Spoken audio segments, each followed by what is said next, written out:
Hi there, my name is Mr. Pete. I'm a fourth grade teacher. You probably know that by now because you've probably watched all the videos before this. Hopefully some other books. Hopefully you are joining my book clubs here and adding comments and buying copies of these fantastic books that we're reading. Right now I'm reading Louis Sachar's Souls. This is chapter 32 and we are steaming right along here in part 2. The last hole. Does that mean Zero's last hole? Maybe this chapter will change things up because every single chapter has brought us change so far. We have Hector smacking Mr. Pendanski. We might have God's thumb. We have Stanley finding out that Hector is erased, and here we go. What happens next? Chapter 32. Will we have another big moment? 2 days later, a new kid was assigned to Group D. His name was Brian, but X-Ray called him Twitch because he was always fidgeting. Twitch was assigned Zero's bed and Zero's crate. Vacancies don't last long at Camp Green Lake. Twitch had been arrested for stealing a car. He claimed he could break into a car, disconnect the alarm, and hotwire the engine, all in less than a minute. I never planned to, steal one, he told them, but sometimes, I'll be walking past a real nice car parked in a deserted area and, I'll just start twitching. If you think I twitch now, you should see me when I'm around a car. The next thing I know, I'm behind the wheel. Stanley lay on his scratchy sheets. It occurred to him that his cot no longer smelled bad. He wondered if the smell had gone away or if he had just gotten used to it. Maybe he smells. Hey, caveman, said Twitch. Do we really have to get up at 4:30? You get used to it, Stanley told him. It's the coolest part of the day. He tried not to think about Zero. It was too late. Either he'd made it to Big Thumb, or...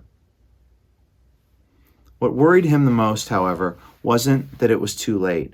What worried him the most, what really ate at his insides, hyperbole, was the fear that it wasn't too late. What if Zero was still alive, desperately crawling across the dirt, searching for water? He tried to force the image out of his mind. Just real quick, you have to ask yourself, why does he say what worried him the most was that he wasn't too late, that he was just out there dragging? Why did that really hit Stanley? The next morning out on the lake, Stanley listened as Mr. Sir told Twitch the requirements for his hole. As wide and as deep as your shovel. Twitch fidgeted. His fingers drummed against the wooden shaft of his shovel, and his neck moved from side to side. You won't be twitching so much after digging all day, Mr. Sir told him. You won't have the strength to wiggle your pinky. He popped some sunflower seeds in his mouth, deftly chewed them, and spat out the shells. This isn't a Girl Scout camp. Highlight deftly? What a great word that is, a vocabulary word. Deftly means skilled. You're very skilled at something. The water truck came shortly after sunrise. Stanley got in line behind Magnet ahead of Twitch. What if it's not too late? He watched Mr. Sir fill X-Ray's canteen. The image of Zero crawling across the hot, dry dirt remained in his head. But what could he do about it? Even if Zero was somehow alive after more than 4 days, how would Stanley ever find him? It would take days. He'd need a car. Or a pickup truck. A pickup truck with a tank of water in the back. Stanley wondered if Mr. Sir had left the keys in the ignition.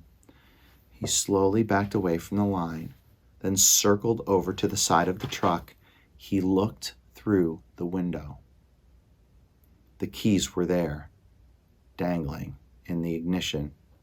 Stanley felt his fingers start to twitch. He took a deep breath to steady himself and tried to think clearly. He had never driven before, but how hard could it be? This is really crazy, he told himself. Whatever he did, he knew he'd have to do it quickly before Mr. Sir noticed. It's too late, he told himself. Zero couldn't have survived. But what if it wasn't too late?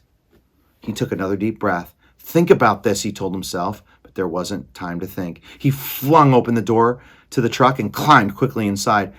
Hey! Shouted Mr. Sir. He turned the key and stepped on the gas pedal. The engine revved. The truck didn't move. He pressed the pedal to the floor. The engine roared, but the truck was motionless. Mr. Sir came running around the side of the truck. The door was still open. Put it in gear, shouted Twitch. The gear shift was on the floor next to the seat. Stanley pulled the lever back until the arrow pointed to the letter D for drive.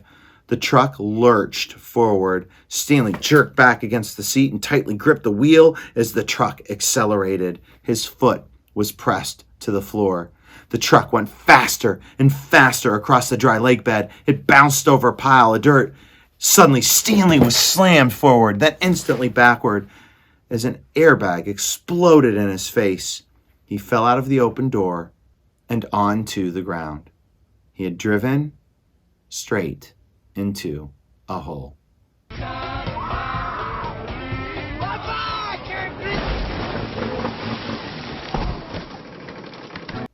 He lay on the dirt, staring at the truck, which stuck lopsided into the ground. He sighed. He couldn't blame his grandfather this time. This time it was his own fault. 100%. He had probably just done the stupidest thing he had ever done in his short and miserable life. He managed to get back to his feet. He was sore, but didn't think he had broken any bones.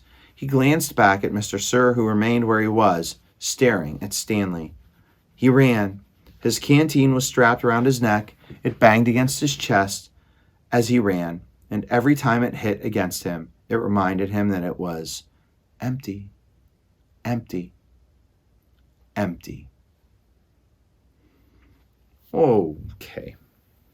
Stanley took off and is now after Zero. He took the water truck and drove it right into a hole. Of course he did.